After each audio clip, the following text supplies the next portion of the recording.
ಪ್ರಧಾನಿ ಮೋದಿಯವರ ಇಂಧನ ಉಳಿತಾಯದ ಕರೆಗೆ ಸ್ಪಂದನೆ. ಸೈಕಲ್ ತುಳಿಯುತ್ತಾ ನ್ಯಾಯಾಲಯಕ್ಕೆ ಆಗಮಿಸಿದ ಹೈಕೋರ್ಟ್ ನ್ಯಾಯಮೂರ್ತಿ. ಮಧ್ಯಪ್ರದೇಶ ಹೈಕೋರ್ಟ್ನ ಜಬಲ್ಪುರ ಪೀಠದ ನ್ಯಾಯಮೂರ್ತಿ ದ್ವಾರಕಾಧೀಶ್ ಬನ್ಸಾಲ್ ಅವರು ತಮ್ಮ ಅಧಿಕೃತ ನಿವಾಸದಿಂದ ಸುಮಾರು 3 ಕಿಲೋಮೀಟರ್ ದೂರವಿರುವ ನ್ಯಾಯಾಲಯಕ್ಕೆ ಸೈಕಲ್ನಲ್ಲಿ ಪ್ರಯಾಣಿಸಿದರು.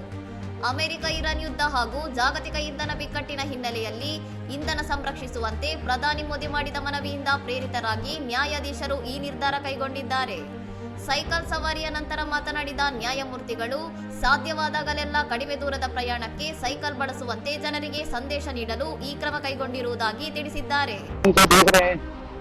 विश्व के संकट को देखते हुए माननीय प्रधानमंत्री मोदी जी ने पेट्रोल की और भी अन्य प्रकार की बचत करने का हिंदुस्तान के नागरिकों को आह्वान किया है. ತಾವು ಮುಖ್ಯ ನ್ಯಾಯಮೂರ್ತಿ ಸಂಜೀವ್ ಸಚ್ದೇವ್ ಅವರೊಂದಿಗೆ ನಿಯಮಿತವಾಗಿ ಸೈಕಲ್ ತುಳಿಯುವುದಾಗಿ ಹೇಳಿದ ಅವರು, ನ್ಯಾಯಾಧೀಶರಾದ ಮಾತ್ರಕ್ಕೆ ತಾವು ವಿಶೇಷ ವ್ಯಕ್ತಿಗಳಲ್ಲ ಮತ್ತು ಸಾಮಾನ್ಯ ನಾಗರಿಕ ಜವಾಬ್ದಾರಿಗಳು ತಮಗೂ ಅನ್ವಯಿಸುತ್ತವೆ ಎಂದು ಒತ್ತಿ ಹೇಳಿದ್ದಾರೆ.